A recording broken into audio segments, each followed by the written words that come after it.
காக்கா போல நெடிய தூக்கி வீசுற இன்பத்து பாலு நீ இந்திர நாளு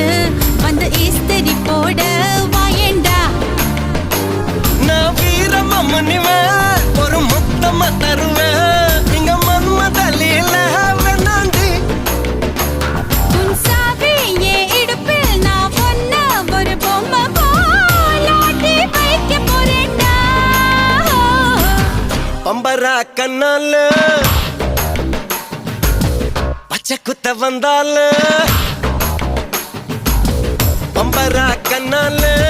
பச்சை குத்த வந்தால பத்திக்கு சதகம் முன்னாலே